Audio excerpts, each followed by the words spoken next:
Happy Wednesday or Thursday, whenever you guys are doing this, American history. So we're going to finish up the culture of the 50s notes today.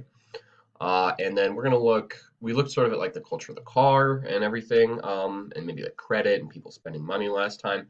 And today we're going to look more at like media, so things like television, and then growing technologies, specifically nuclear bombs. That's going to be kind of the big focus for at least the lesson that I have for you guys today. The lecture kind of all over the place, but the lesson will work just fine.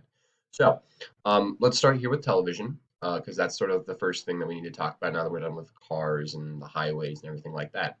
And television is basically at this time really popping off. Like people have been seeing movies in theaters for a while, but actually have television in your home is a new thing in the 50s. Um, so where in World War II, the radio was really key for communication, and people would listen into FDR. He would have these things called fireside chats where he would basically just talk to the nation about what was going on in the war. Now we have TV. And here we can see people really wanting to consume American values. So this is where we see that Superman, truth, justice, and the American way. So we have a Superman sort of show that was really, really popular. And just think to yourself for a moment, what kind of TV show then, truth, justice, and like really American, what sort of genre of TV do you think that sort of falls under? You pause to think about it, or just take a moment to think. But it's a type of television that was really, really popular in the 50s and really not so popular anymore. We've kind of lost our taste for it. Kind of coming back in Hollywood, but you really don't see shows about it all that much anymore. Did you guess Westerns? Because that was huge during the 1950s, was the Western. So we have Davy Crockett, King of the Wild Frontier, the Lone Ranger and his faithful sidekick Tonto. And then Gunsmoke was this show that was just on forever. I think it ran like 18 seasons or something like that. That and this other show called Bonanza that my mom really liked. But the Western's huge during this time. And why is the Western huge? Well, it's kind of that thing, truth, right? Justice. All these guys are sheriffs or they're the good guys and they're always getting the bad guys. Really kind of fell into that idea of what Americans wanted to see. Nowadays, we like our anti-heroes. We don't like things to be so simple. We like characters like the Joker, who's an anti. Well, he's just a villain. But even then, like that new movie about the Joker, right? That was like a whole movie about a villain. You wouldn't have seen that in the 50s. They wanted the good guy to always win. They wanted the story about the good guy back then. We were simpler in the 50s, culturally at least. Television shows also portrayed what was family life like. So most of them did middle class suburban life, which we talked about, people moving to the suburbs, and they portrayed that. We have I Love Lucy. These are the social winners. Her husband worked at a film studio, and she got into crazy hijinks, but they're rich. It's fine. And then you have like The Losers, which is over on the right. You can't read it because my face is in the way, but it says Honeymooners. This is about a poor family, and this is actually the basis for the Flintstones. I doubt any of you have seen the Flintstones cartoon, even though you're probably aware of them because of things like Fruity Pebbles and Cocoa Pebbles and stuff like that, chewable um, gummies for vitamins. But it was a show about two couples essentially, and they were kind of rough off. And then the Flintstones is just like a cartoon adaptation of the Honeymooners. Fun facts. Oh, teens. So you guys, right? You're teens. Teens started really having a culture because before teens, there was no preordained teen culture. It was just like you're a child, and then you begin to work, and then you get married, and then you have children of your own. Like back before the 20th century, think about like 19th century, like 1800s sort of time. Like there wasn't time for teens to go to school. If you were like between the ages of 15 and 20 or like 13 and 20, you were probably working. Maybe you were going to school, but you didn't have that sort of like own culture. You were either a child or you were an adult. There wasn't really a that middle growing time that we now have, or at least not in the same amount. Maybe if you were rich or something like that. So in the 50s, the word teenager starts to become used more and more often. 13 million teens with $7 billion to spend a year. So that's a huge market for companies to market for.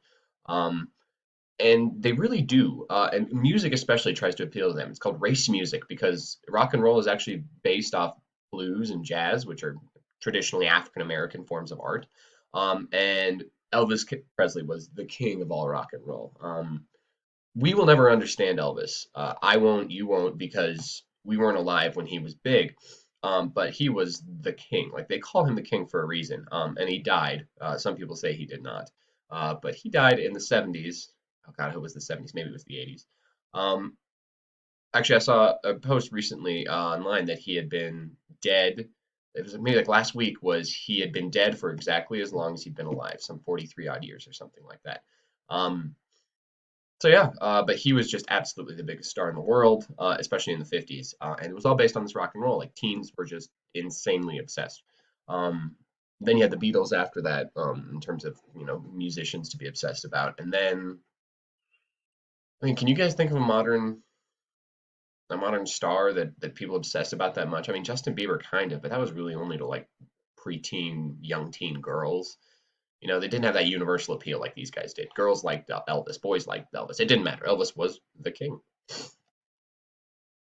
Oh, so this is interesting too. They appeal sort of like the bad boy starts to become a thing during this time. So Marlon Brando in this movie called The Wild One, you can see he's on a motorcycle. James Dean, who was in a ton of these movies, Rebel Without a Cause is the main one. But it sort of starts bringing up this idea of like, what does it mean to rebel? And that's kind of significant in the 50s because as you're going to see here in these next couple slides, we have these counterculture movements. So we have what is the normal and the standard, which I'll actually go forward for this. This was the standard sort of teen during the 1950s. Here, I'll move up here. This was the standard teen during the 1950s, and these were the rules. Obey authority, so listen to your parents, listen to your teachers, listen to police officers, whatever. Control your emotions. Don't make waves, fit in the group. Be basically just behave. Always behave, always be respectful. And then don't even think about sex until marriage. And especially if the sex you're thinking about is, homosexual sex, then maybe don't even think about it at all. Maybe pretend you're not, because you don't want to go to hell. And I know it's a bit of an exaggeration, but not really. I mean, much less understanding. So this is our basic understanding of like a teen, right? At this point, this is what teens did. So if we see teen culture now here, we have this counterculture movement. They're not quite hippies. That doesn't come around until the 60s. But if we had all those things we just talked about, behavior, everything else, look at this teen right here. That is it. That is the teen. He's clean. He's dressed up nice. He's listening to his dad. He listens to his teachers. He has a girlfriend, Barbara, but he only kissed her on the 20th date, because he doesn't want to move too fast. All this. And on the other side, we have what's called the beatnik. It's kind of like they're into poetry. They don't dress well. They're very big on artistic expression. They don't follow the rules that the clean teen does. And we always have counterculture movements, like all the time. The 60s, it was hippies. And then in the 80s, you have the punk people with like the huge mohawks and jean jackets. And then you have goth kids. And then you have emo kids. And I mean, I don't know if e-boys are counterculture. Maybe they are the culture. I have no idea. But like something that's different than the norm. We've had that all over. Counterculture movements are huge, because people don't want to be put into boxes, so they put themselves into other sort of boxes. And that's exactly why the goth kids, are goth, because they don't want to conform, even though they look exactly the same as each other. All right, moving on. Well-defined gender roles. So at this time, that's Marilyn Monroe's face I'm covering up there. But you can see here, the ideal modern woman married, cooked, and cared for her family, and kept herself busy by joining the local PTA and leading a troop of campfire girls. That's basically like Girl Scouts.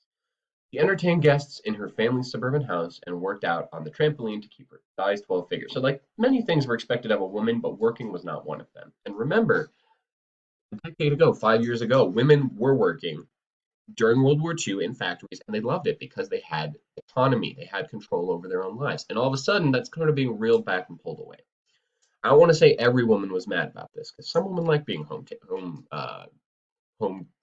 Oh gosh, what is it? Homemakers. That's what they call it. Homemakers. Some women like being housewives, and there's nothing wrong with that. Some men like to be stay-at-home dads. There's nothing wrong with that either. But not giving them the option, I think, is the problem. Not necessarily that they are doing this thing, but that they don't really seem to have any other option. The 1950s man was the provider, protector, and boss of the house. He went to work, and when he got home, he punished the kids or taught them lessons. He brought home the money. He was the provider. And the woman took care of things at home. I was lucky enough, I think, growing up, to have my dad have a nice enough job that my mom didn't have to work when I was very young, and I had a mother that was like that. It's becoming a much more rare thing, to have a woman at home who just takes care of the home. I think as a young kid it was awesome because I always had a parent at home, before I went to school. But people make it work in many different ways, and there's nothing wrong with that at all. It's just something that's kind of dying out, kind of a dying breed. Keep going here. Okay, so progress through science. Now, this is where we are going to sort of stop and look at things. So in 1951, you have the first IBM computer. IBM's still a company today. That computer would have been about the size of our classroom, if not bigger, maybe the size of my classroom and next door Foster's classroom combined. And it has less computing power than one of those old Nokia phones, like the brick ones you can throw against walls. Yeah. But hey, we're getting there. We're starting to make computers. All right, the hydrogen bomb test. That's huge because now we just don't have atomic bombs. We have hydrogen bombs, which are much stronger. So let me see here. I'm going to go through the rest of this.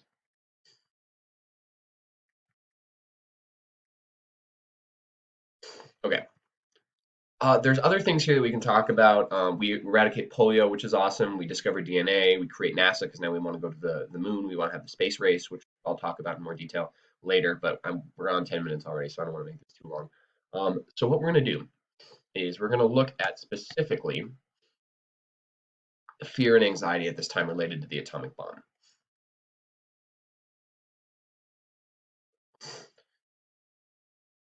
So, this is the duck and cover generation. Atomic anxieties. Americans are afraid of being, for lack of a better term, exploded, by atomic bombs, by Russians, because Russians have nukes just like we do. So, from 1946 to 1962, the U.S. exploded 217 nuclear weapons over the Pacific and in Nevada. So, we're testing a ton of these suckers, and Russia's doing the exact same thing in Siberia. So what I want us to look at then, this is where we're going to stop. But this sort of frames us up really nicely for sort of the beginning of next week, because we're going to start talking about the tensions between the United States and Russia, and we're going to start framing that up really well. We'll talk about the space race, talk about nuclear tensions, and we'll talk about like economic tensions as well, because all this leads into wars that we start having during this time, including the Korean War and eventually the Vietnam War, which we'll get to as well. But what I would like you to do is two things. I'm going to attach, a link for the duck and cover video. So you see those kids hiding under the desks right here.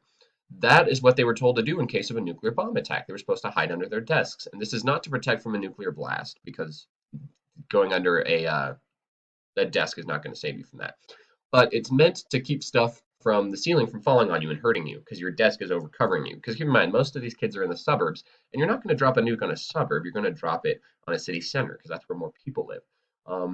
So you wouldn't actually get the atomic blast. You'd get like the shock wave, and that could knock things over. So that's why kids are going under their desks. You can see people they build their own fallout shelters and nuclear bomb shelters in their backyards. Crazy stuff.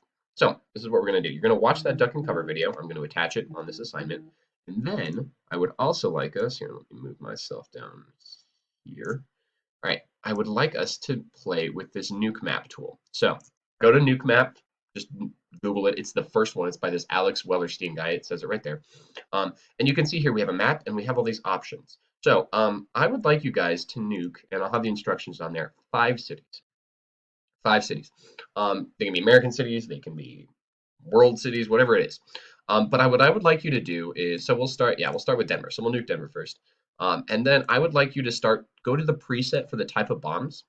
And then I would like you guys to pick, do Little Boy, the atomic bomb that we dropped on Hiroshima, the one that we had the whole debate about whether it was the right thing to do or not.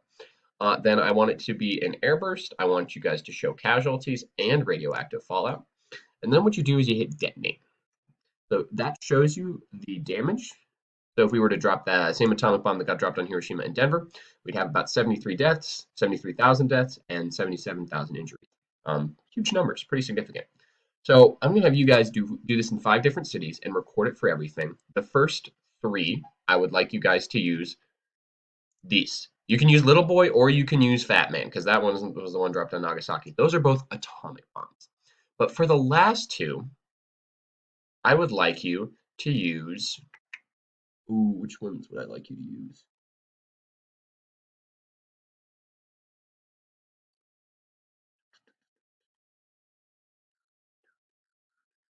I'm going to have you guys use